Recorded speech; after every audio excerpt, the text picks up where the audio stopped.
ये मैं एक सिर्फ मिसाल दे रहा हूँ। इनके हमारे पास मेरे ख्याल में हमें तो एक कोलिशन बनानी चाहिए साउथ एशियन कंट्रीज की, क्योंकि तमाम साउथ एशियन कंट्रीज में हिंदुस्तान ने दहशतगर्दी की बुनियाद डाली और उसको हम सबको मिलजुल के हमें यूएन सिक्योरिटी काउंसिल में जाके ये जाना चाहिए और हिंदुस्तान को एक्सपोज करने की जरूरत है। मैं अब ये चाहूंगा, मेरी जो सी है राय ये होगी कि जिस तरीके से आज हमने एविडेंस पेश किया है, तो हमारे जितने भी यहाँ पर B5 और बाकी जितने भी एम्बेसडर्स हैं, यूरोपियंस हैं, मिडिल ईस्टर्न एम्बेसडर्स हैं, अफ्रीकन एम्बेसडर्स हैं, उन सबको दफ्तर खारजा बुला के और उनको न सिर्फ ब्रीफ किया जाए बल्कि उनको ये डोसियर्स भी उनके हवाले किए जाए। साथ जनरल अवान, ये बताएं, मुझे इंटरेस्टिंग ये लग रहा है कि आज के दिन 2 प्रेस कॉन्फ्रेंसेस हुई, फॉरेन मिनिस्टर की भी हुई, DGISPR की भी हुई। इसकी क्या सिग्निफिकेंस है? क्या एज एन आर्मी मैन आपको ये लगता है कि कोई क्लोज एंड इमिनेंट थ्रेट है जिसकी वजह से सिविलियन लीडरशिप की भी टॉप व्यू आ गया, साथ ही फौज का व्यू आ गया, कि सिंपली ये जाहिर किया गया कि दोनों एक पेज पे हैं और बिल्कुल एग्रीड हैं कि या इनको कोई इमीडिएट खतरा नजर आ रहा है, उसकी बात नहीं की जा रही ताकि पैनिक ना फैले? थैंक यू मालिक साहब। मैं समझता हूं कि इस वक्त जिस लेवल की एग्रेशन हो रही है पाकिस्तान के खिलाफ और हमारी इंटेलिजेंस एजेंसीज ने जिस खूबसूरती से इंफॉर्मेशन कलेक्ट, कोलेट, सिफ्ट और एनालाइज करके एक कंक्रीट एविडेंस मुहैया कर दी है, इसको स्टेट ने ओन कर लिया है and now it is state sponsored narrative against state sponsored terrorism by India. Hindustan रियासती दहशतगर्दी कर रहा है एक सॉवरेन स्टेट के अंदर और वो वायलेट कर रहे हैं international convention of non interference as a UN member. ये एक बहुत बड़ी चार्जशीट है, एक बहुत बड़ी एविडेंस है, जितनी एविडेंस आज पेश की गई है। और जब इसको स्टेट ओन करके इंटरनेशनल लेवल पे उठाएगी तो हमारे पास अब ग्राउंड्स हैं। नॉन इंटरफेरेंस जो कन्वेंशन है, नॉन इंटरवेंशन का जो कन्वेंशन है ना सॉवरेन स्टेट, उसकी वायलेशन को हम सेक्रेटरी जनरल और सिक्योरिटी काउंसिल के पास ले जा सकते हैं। और जिन बैंकों की आपने बात की, 14 बैंक हिंदुस्तान के ऑलरेडी ऐसे हैं जिनके बारे में इंटरनेशनल रिपोर्ट्स आ चुकी हैं कि ये मनी लॉन्ड्रिंग कर रहे हैं। अब अगर स्टेट स्पॉन्सर्ड टेररिज्म की एविडेंस है तो एक तो डिप्लोमेटिक मनूवर को स्ट्रेंथ मिलेगी कि हम UN में जा सकते हैं, FATF के पास जा सकते हैं और सिक्योरिटी काउंसिल में इस रेजोल्यूशन को ले जा सकते हैं। एक बात यह है। दूसरी यह है कि पाकिस्तान के अगेंस्ट जो वॉर वेज की गई है, मेरे ख्याल में अब टाइम आ गया है जब पाकिस्तान को इसका एक फॉर्मल रिस्पांस माउंट करना पड़ेगा, क्योंकि जो 5 जिहतों का हमला हम पर हो रहा है कि हमारी सोवरेनिटी वायलेट हो रही है, हमारी इंटरनल हार्मनी को टारगेट किया जा रहा है, हमारे अंदर इंटरनेशनल जो स्ट्रेटेजिक इंटरेस्ट है पाकिस्तान के पर्टिकुलरली विद चाइना, उनको टारगेट किया जा रहा है, जिसमें चाइना के जो काउंसुलेट था उसको हमला किया गया, स्टॉक एक्सचेंज को हमला किया गया और गवादर के ऊपर जो हमले हो रहे हैं, और बलूचिस्तान की जो दहशतगर्दी की तंजीमें हैं जो इस वक्त अफगानिस्तान में बैठी हैं, उस थर्ड कंट्री के ग्राउंड को यूज करते हुए without the consent of Afghan government ये जो कुछ हिंदुस्तान कर रहा है, ये इंटरनेशनल दहशतगर्दी है, स्टेट स्पॉन्सर्ड की। ठीक है, हमें ओल्ड नैरेटिव हमें ज्वाइन किया जलील अब्बास जिलानी साहब ने, फॉर्मर फॉरेन सेक्रेटरी और इंडिया और अमेरिका दोनों जगह सफीर रह चुके हैं। अस्सलाम वालेकुम जलील साहब। जी वालेकुम सलाम। सर ये बताया आपने सारी आज की डेवलपर्स ऑब्वियसली मॉनिटर की होंगी, देखा होगा जो चार्जशीट आई है, एविडेंस आई है, सब कुछ। ऑप्शन क्या है पाकिस्तान के पास? क्या उनकी बैंकिंग की वजह से क्या हम फैटफ के पास जा सकते हैं, इनको ले जा सकते हैं, या क्या पहले UN से शुरू करते हैं? क्या पाकिस्तान के पास UN सिक्योरिटी काउंसिल के लिए केस है जाने का? मालिक साहब, मैं तो कहूंगा कि आज जो एविडेंस पेश किया गया है फॉरेन मिनिस्टर साहब की तरफ से और DGISPR की तरफ से, ये तो एक टिप ऑफ द आइसबर्ग है। हमारे पास बहुत ही एक इनकॉन्ट्रोवर्टिबल एविडेंस मौजूद है हिंदुस्तान की इन्वॉल्वमेंट पाकिस्तान में। आपको याद होगा कि कुछ अर्सा पहले ये इनके एक स्टेशन चीफ थे इस्लामाबाद में, दीपक कौल, और वो चक्री में जब उन्होंने BLA के जो ऑपरेटर्स थे उनको पैसे देते हुए उनको पकड़ लिया गया था, तो हमारे लिए एक बहुत बड़ा मुश्किल फैसला था कि उनको PNG डिक्लेयर करें कि ना करें, क्योंकि उस जमाने में पीस प्रोसेस पाकिस्तान और हिंदुस्तान का चल रहा था। ये मैं एक सिर्फ मिसाल दे रहा हूँ। इनके हमारे पास मेरे ख्याल में हमें तो एक कोलिशन बनानी चाहिए साउथ एशियन कंट्रीज की, क्योंकि तमाम साउथ एशियन कंट्रीज में हिंदुस्तान ने दहशतगर्दी की बुनियाद डाली और उसको हम सबको मिलजुल के हमें यूएन सिक्योरिटी काउंसिल में जाके ये जाना चाहिए और हिंदुस्तान को एक्सपोज करने की जरूरत है। मैं अब ये चाहूंगा, मेरी जो सी है राय ये होगी कि जिस तरीके से आज हमने एविडेंस पेश किया है, तो हमारे जितने भी यहाँ पर B5 और बाकी जितने भी एम्बेसडर्स हैं, यूरोपियंस हैं, मिडिल ईस्टर्न एम्बेसडर्स हैं, अफ्रीकन एम्बेसडर्स हैं, उन सबको दफ्तर खारजा बुला के और उनको न सिर्फ ब्रीफ किया जाए बल्कि उनको ये डोसियर्स भी उनके हवाले किए जाए। साथ साथ मैं ये कहूंगा कि हमारे जितने भी मिशन हैं वो अपने रेस्पेक्टिव कैपिटल्स में जाकर और इनको पेश करें अपने न सिर्फ फॉरेन ऑफिस में बल्कि वहां पर भी वो वहाँ की जितनी भी प्रेस कोर है उनको बुला के उनके सामने ये एविडेंस पेश करने की जरूरत है। हमें एक बहुत बड़ी एक मीडिया स्ट्रेटेजी लॉन्च करने की जरूरत है। मालिक साहब, होता ये रहा है कि एविडेंस तो हमारे पास मौजूद था लेकिन हम कभी उसको पब्लिक डोमेन में नहीं लेके आए थे। हमारे पास इतना मवाद मौजूद है कि हम उसको शेयर करते थे जो अहम ममालिक के साथ, या कभी UN सेक्रेटरी जनरल के साथ किया करते थे, या कभी हिंदुस्तान के साथ जब मुज़ाकरात होते थे तो उनके साथ भी हम शेयर करते थे, लेकिन पब्लिक डोमेन में हम उसको लेके नहीं आए। तो ये मैं समझता हूँ कि एक बड़ा अच्छा फैसला किया है। लेकिन अब इस फैसले के बाद अगर मीडिया की तरफ से हमारी तरफ से कैंपेन नहीं चलती और डिप्लोमेटिक कैंपेन नहीं चलती और इसको जलील भाई, मुझे एक बात बताएं, आपने बड़ी इंटरेस्टिंग बात की। आपने कहा हमारे पास टन्स ऑफ एविडेंस थी जो हम शेयर नहीं करते थे। आप बड़े इस लिहाज से यूनिक रहे हैं, आप इंडिया में भी रहे, आप अमेरिका में भी रहे और आप फॉरेन सेक्रेटरी भी रहे। क्यों नहीं किया? क्यों नहीं हमने किया? जब हमने कॉन्स्टेंटली देखा कि प्राइवेटली डोसियर एक्सचेंज करने का हमें फायदा नहीं हुआ, हमने बायलैटरली जो इन्फॉर्मेशन बताई उसका हमें फायदा नहीं हुआ, तो हमने इतना अर्सा क्यों नहीं ये पब्लिकली शेयर किया? ये एक बहुत बड़ा एक गुड क्वेश्चन मालिक साहब, लेकिन साथ ही साथ ये बहुत ही कॉम्प्लिकेटेड किस्म का भी सवाल है। उसकी वजह यह है कि या तो कभी पीस प्रोसेस चल रहा होता था हिंदुस्तान के साथ माजी में, जिसकी वजह से, जिसकी मसलियत की वजह से हम उसको पब्लिक डोमेन में नहीं लेके आते थे, या हम जब हमारा ये ख्याल था कि वो शायद ज्यादा इफेक्टिव हो अगर हम उसको एक डिस्क्रीटली बाकी ममालिक के साथ शेयर करें। अब हमने देखा कि चूंकि एक जियो स्ट्रेटेजिक एजेंसी है, एक प्रायोरिटीज चेंज हो गई थी दुनिया के अहम ममालिक की, और वो हिंदुस्तान के साथ, उनके साथ इतने मफादात वाबस्ता हो गए थे कि वो किसी भी सूरत में हिंदुस्तान को कन्फ्रंट नहीं करना चाह रहे थे अगर हम उनको एविडेंस देते भी थे। तो अब मेरे ख्याल में ये फैसला इसीलिए किया गया है कि क्योंकि उस बात का फायदा नहीं हो रहा था कि उसको पब्लिक डोमेन में लेके आया जाए, ताकि जो एक वहां पर एक मीडिया, इंटरनेशनल मीडिया कैंपेन भी जो है वो अपना हिंदुस्तान के खिलाफ चल रही है पिछले 4-5 साल में, तो उसका भी एक जो है उसका हमें। मैं एक सवाल आपसे जलील भाई करूंगा, यही सवाल मैंने बाकी लोगों से भी करना है, बिकॉज मुझे एक पैटर्न नजर आता है, जितना हमने यहाँ पे देखा है नजर ये आ रहा है कि बलूचिस्तान है तमाम टारगेट उनका इंडियंस का पाकिस्तान में अफरा तफरी की जो बेस बनाने का उसका टारगेट किया हुआ है। और मुझे अजीत डोवल की भी बात याद है कि अजीत डोवल ने भी अपने लेक्चर्स में यूनिवर्सिटी में भी साफ कहा कि जो है बलूचिस्तान को हम शुरू कर सकते हैं। मैं प्राइम से गिलानी तो उस वक्त हम, मुझे याद है जब गए इजिप्ट तो वहाँ पे भी इनकी जब गुजरात से मीटिंग्स थी तो वहाँ पे भी हमें प्राइम मिनिस्टर ने बताया कि मैंने उस गुजरात से बात की कि आप बलूचिस्तान में क्यों नहीं अपना हाथ रोकते, तो उन्होंने आगे से कहा आप कश्मीर में मुदाखलत बंद कर देंगे, हम बलूचिस्तान में बंद कर देंगे, तो ओपनली उसकी एडमिशन भी थी। यहाँ भी हमें दो चीज़ें नजर आ रही हैं कि जो 24 मेंबर एक कमीशन बनाया रॉ ने, जिसमें रॉ वाले भी हैं, ये दूसरे भी हैं, वो भी बलूचिस्तान फोकस्ड है। $60 मिलियन जो रखे गए हैं वो भी बलूचिस्तान फोकस्ड हैं। 700 लोगों की जो एक फोर्स बनाई गई है वो भी बलूचिस्तान के अंदर सीपैक के अंदर है। सवाल मेरा ये है कि अगर सीपैक ऐसी चीज़ है जो अमेरिकनों को भी पसंद नहीं है, सीपैक ऐसी चीज़ है जिससे अब चाइना और पाकिस्तान दोनों हिट होते हैं, तो जब ये सारी एक्टिविटी रॉ की और वन गवर्नमेंट साथ मिलकर सीपैक/बलूचिस्तान पे आती है तो हमें फिर सपोर्ट तो नहीं मिलेगी अमेरिका से या किसी और से, बिकॉज हमारा उनका दुश्मन चाइना का प्रोजेक्ट सीपैक, हम उसके साथ हैं, तो इस मेथड टू दिस मैडनेस, तो फिर क्या होगा?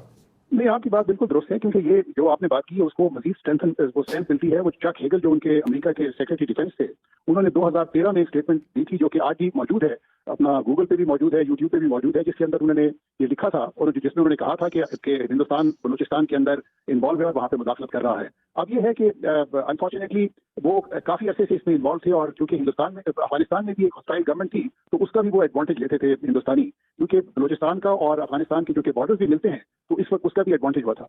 पहले अब ये जो आपने बात की चाइना पाकिस्तान इकोनॉमिक कॉरिडोर की, तो उसमें मैं एक वजाहत जरूर करता जाऊंगा कि मैं 2013 से लेकर 2017 तक अमेरिका में सफीर था, और उस जमाने में हमें ओबामा एडमिनिस्ट्रेशन की तरफ से कभी सीपैक की मुखालफत का सामना नहीं करना पड़ा था, बल्कि हमें ये कहा जाता था कि जी ये एक बहुत अच्छा एक इकोनॉमिक प्रोजेक्ट है, और वो हमारे से पूछा करते थे कि क्या हम भी इसमें कभी किसी वक्त शामिल हो सकते हैं, तो उस वक्त हमें एक वो स्टडी, ये जो चेंज आई है उनकी ओपन मुखालफत की, ये आई थी ट्रंप एडमिनिस्ट्रेशन के दौरान, जिसमें कि उन्होंने चूंकि मुखालफत शुरू कर दी इसकी चाइना पाकिस्तान इकोनॉमिक कॉरिडोर की खुल्लम खुला, तो उससे भी हिंदुस्तान को एक शय मिली कि वो इसको ब्लेटेंट तरीके से वहां पे इंटरफेयर करे। और फिर एक उसका एक आपने देखा होगा कि पिछले दिनों जो उनको गुलवान में चाइना के हाथों जो एक ह्यूमिलिएशन सफर करनी पड़ी, तो उस वक्त भी हमारा अंदाजा यही था कि उस खिदमत को और उस जो उनकी ह्यूमिलिएशन को जो डाइवर्ट करने के लिए वो जरूर अपने इन एसेट्स को वो करेंगे, अपना एक्टिवेट करेंगे। तो वही कुछ हो रहा है। मेरे ख्याल में इसके लिए भी एक स्ट्रेटेजी की जरूरत है। हमारे मेरे ख्याल में वो एक अच्छा किया है हुकूमत ने कि इसको एक्सपोज करने के लिए उन्होंने एक डोसियर निकाला है, लेकिन जिस तरीके से मैंने कहा है कि अगर हम इसको यहीं पे ना छोड़ें, बल्कि इसको आगे लेके चले, हमारे मिशन आगे लेके चले, हमारा मीडिया इसको आगे लेके चले, हम इसको यूएन सिक्योरिटी काउंसिल के अंदर रेज करें, तो कोई वजह नहीं है कि इसके ऊपर हिंदुस्तान के ऊपर और वो तमाम ममालिक जो कि चाइना पाकिस्तान इकोनॉमिक कॉरिडोर को सैबोटाज करने की कोशिश कर रहे हैं, तो उनके ऊपर भी कोई असर पड़े। जिन साहब, thank you very much for talking to us. Doctor Adil, same question, जो ये इन्होंने ये पॉपुलरी बनाई है बड़ी इंटरेस्टिंग है। एक तरफ तो पाकिस्तान को जो रगड़ना इंडिया ने वो तो प्लान बनाया हुआ है, उन्होंने बहुत बड़ा इसमें हिस्सा एक सीपैक टारगेटेड एक्टिविटीज का डाल दिया है, और वो कहते हैं ना your enemy is my friend. तो अमेरिका को भी बड़ा सूट करता है कि चलो ये सीपैक के प्रोजेक्ट, चाइना को तकलीफ होगी, सब कुछ होगी, तो उसकी वजह से शायद इस पे रिएक्शन कम आए। व्हाट डू यू थिंक कि ये जेन्युइनली मेथड टू मैडनेस है, और किस तरह हम इसको डील करें?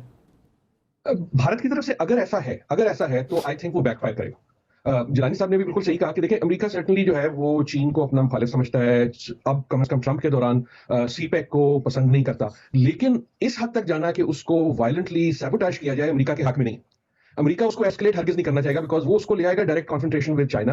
और इस मेरे ख्याल में जो चीजें रेवलेशंस हुई हैं वो भारत को सिर्फ एम्बैरेस नहीं करती, वो एक तरह से अमेरिका को भी एम्बैरेस करेंगी, इन द सेंस कि अमेरिका जो है वो भारत के करीब है। सो आई डू नॉट थिंक कि अमेरिका ये चाहेगा कि इस किस्म की कार्रवाई, वायलेंट कार्रवाई जो है वो की जाए सीपैक पे, और अगर की भी जाए तो वो फिर टिक हो जाए, क्योंकि वो तो फिर भारत, अमेरिका और चीन को एक तरह से एस्केलेट कर देगा। तो इन अ वे ये जो है वो आई होप भारत को ये याद दिलाएगा कि अमेरिका को याद दिलाएगा कि भारत रिलायबल पार्टनर नहीं है, कि भारत के जो अपने इंटरेस्ट हैं वो ओवरवेलम कर जाएंगे। सो आई थिंक अमेरिका देखता है भारत को एज एक तरह से आप समझ लेना एक स्टॉप अरेंजमेंट, लेकिन वो एस्केलेशन बिल्कुल नहीं चाहेगा और ना ही चीन चाहेगा। तो आई थिंक ये जो अनाउंसमेंट और जो प्रेस कॉन्फ्रेंस हुई है उसकी एक अहमियत ये है कि बड़ी केयरफुली वर्डेड थी, और वर्डेड वो इस तरह थी कि अगर कोई हरकत होती है भारत की तरफ से या एस्केलेशन बढ़ती है तो वो जो सर्कल है उसको भी बढ़ा दिया गया कि देखो इसमें एक चीन की भी टारगेटिंग है, इसमें एक सीपेक की भी टारगेटिंग है, देयरफॉर आप इंतजार। तो ये इंडिया पाकिस्तान से बड़ी बात बन रही है। चलिए मैं before I go to the generals, हमें डॉक्टर मोहित यूसुफ ने ज्वाइन किया है, स्पेशल असिस्टेंट पीएम और national security. Thank you Mohit.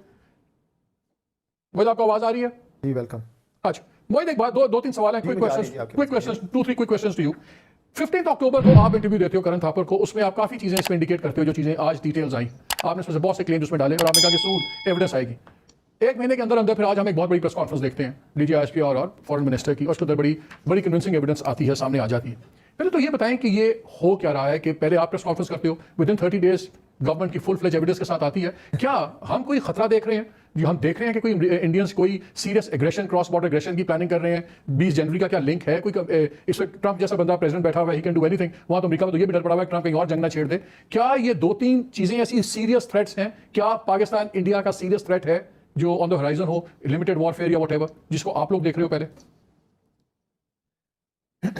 Thank you मालिक। देखिए 2-3 बातें मैं करूंगा। पहली बात तो ये जो आपने कहा इंटरव्यू और फिर महीना, अब मैं कह सकता हूं क्योंकि आज हमने प्रेस कॉन्फ्रेंस कर लिया, उस वक्त काफी हमने ये डिबेट की थी बात, क्या ये कह देना चाहिए कि नहीं। एक राय ये थी कि जी कह देंगे तो फिर ये ना हो कि उसके वो पहले से उसको कोई अंडरमाइन करने की कोशिश करे इन्फॉर्मेशन को, हिंदुस्तान वगैरह। लेकिन बात उस वक्त भी ये थी कि जब हमारे पास एविडेंस है, इन्फॉर्मेशन है, वी आर कॉन्फिडेंट, तो क्यों नहीं बताना। तो इसलिए उस वक्त हमने ये बिल्कुल सामने ले आए थे, और अब ये कुछ मरहले उसमें पूरे होने वाले थे, वो हुए तो अब हमने कर दी। देयर इज नो स्पेसिफिक ये कोई रीजन नहीं है कि आज हुआ कल क्यों नहीं हुआ।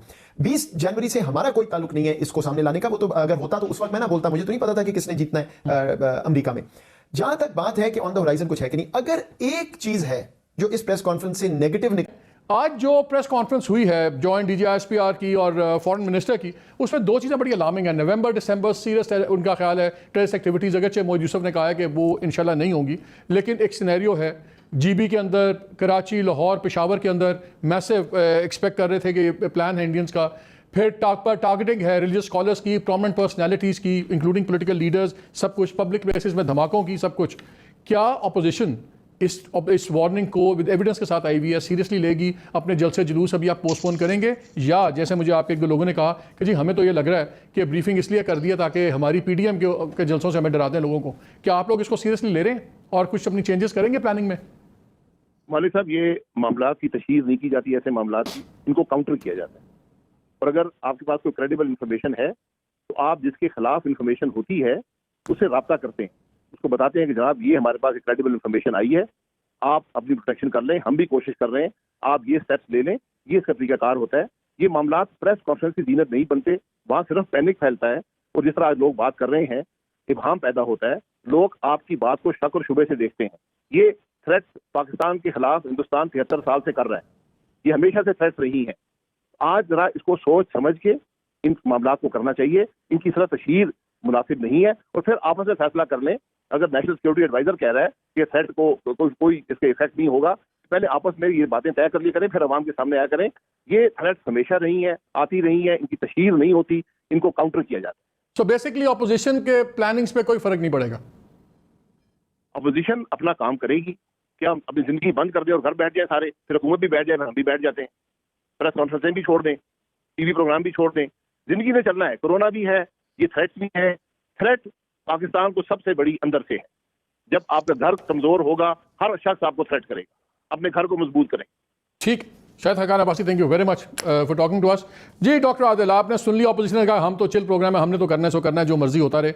जनरल साहब, दोनों जनरल साहबान कह रहे हैं बड़े पोलाइट तरीके से, दोनों बड़े सुलझे हुए आदमी हैं, लेकिन दिल उनका कर रहा है कि पाकिस्तान जाके जरा कश्मीर में जुड़ के साथ जुड़े, असला भी दे, सब कुछ करे। डू यू थिंक कि ये वाइज होगा?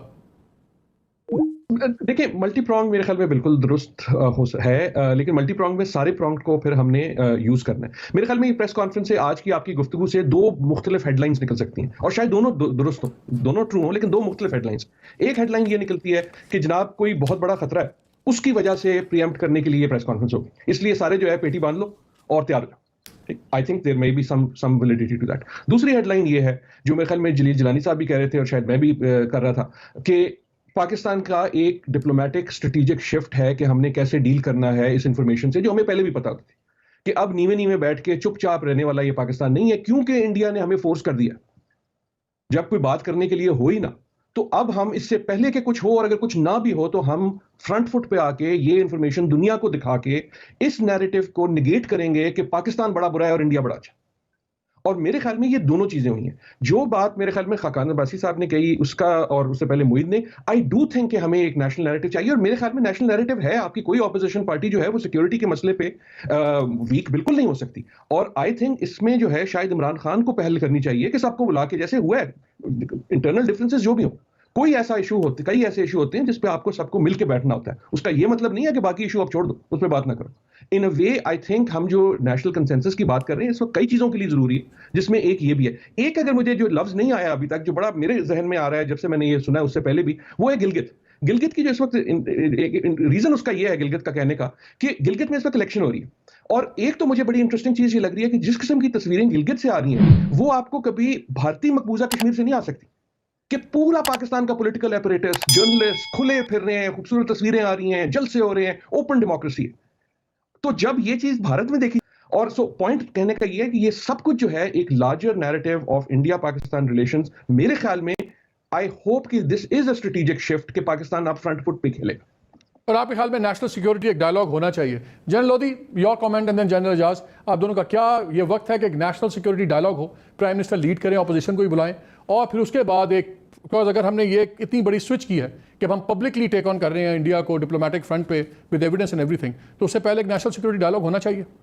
जी बिल्कुल होना चाहिए, लेकिन मैं एक साथ इसके ये कह दूं कि माहौल नेशनल डायलॉग का अभी नहीं है, कुछ देर में बन जाएगा। और ये मैं क्यों कह रहा हूँ, इस वक्त दोनों साइडें हार्ड एंड अप हैं। आप अपोजिशन की आपने सुनी ली अभी अब्बासी साहब की बात, और आप सुनते रहते हैं वज़ीर आज़म को भी, लेकिन ये मैं प्रिडिक्ट कर देता हूँ आज कि बहुत जल्दी या थोड़े सा टाइम के बाद ये होने वाला है, जब दोनों को ये एहसास हो जाएगा कि ना वो कुछ कर सकते हैं और ना वो कुछ कर सकते हैं, सीट फंस गए हैं, और कोई ऐसा ना हो कि तीसरी ताकत आके दोनों हिरणों को खा ले, तो फिर आप देखेंगे कि नेशनल डायलॉग होगा। वो तो आपने मेरे प्रोग्राम में भी कहा था, मेरे प्रोग्राम में आपने कुछ अर्सा पहले कहा था कि सींग फंस गया, फिर उन्होंने हमें कहना कि हम आके, हम यानी कि फौज आके ठीक कराए, तो फिर सारी वो टाइम आया ही चाहता है, वो टाइम आया ही चाहता है, अभी आया नहीं है। लेकिन जनरल एजाज मुझे ये बताएं, क्या जिस स्टेलमेट की बात कर रहे हैं जनरल लोधी, क्या वाकई कई बार एक तीसरी बात करने से भी तो एक जमूर टूटता है ना, कि ये दोनों नेशनल डायलॉग इसमें आ जाएं तो फिर दूसरी चीज़ों पे भी रवैये जरा बदलते हैं, होना चाहिए। शायद खाकान अब्बासी साहब में जो एक उनकी जो स्टेटमेंट में एक मुझे हल्की बात लगी कि जब मुल्क के अंदर तकसीम हो तो बैरूनी क़ुव्वतों को मौका मिलता है। क्या हिंदुस्तान की तरह पाकिस्तान में कोई मजहबी कम्युनिटी अंडर अटैक है, कोई एथनिक ग्रुप अंडर अटैक है, कोई लिसानी ग्रुप बहसियत कौम या मुस्लिम मेजॉरिटी या कोई मजहबी ग्रुप अंडर अटैक है? We are a very cohesive country. Political differences या करप्शन के चार्जेस या केसेस हर मुल्क में होते हैं, और हमारे जिन्होंने की हुई है उनके खिलाफ बने हुए हैं। हिंदुस्तान में आज सिख गैर महफूज है, क्रिश्चियन गैर महफूज है, मुस्लिम गैर महफूज है, दलित गैर महफूज है, वहां पे जो माइग्रेटीज हैं वो गैर महफूज है। रनिंग आउट ऑफ टाइम, क्या नेशनल सिक्योरिटी डायलॉग होना चाहिए? क्या वक्त आ गया नेशनल सिक्योरिटी डायलॉग का? There is always a scope for a dialogue and the dialogue must be held, but for that जहां तक हिंदुस्तान के अगेंस्ट रिस्पांस का ताल्लुक है, एक डायलॉग पहले हुआ था जब बालाकोट हुआ था, और उस वक्त उसमें कोई तकसीम नहीं थी। पूरी नेशनल असेंबली इसकी अप्रूवल दे चुकी है कि हिंदुस्तान के खिलाफ हम इकट्ठे खड़े हैं। रोज रोज डायलॉग करना है तो बेशक एक दफा फिर बुला ले।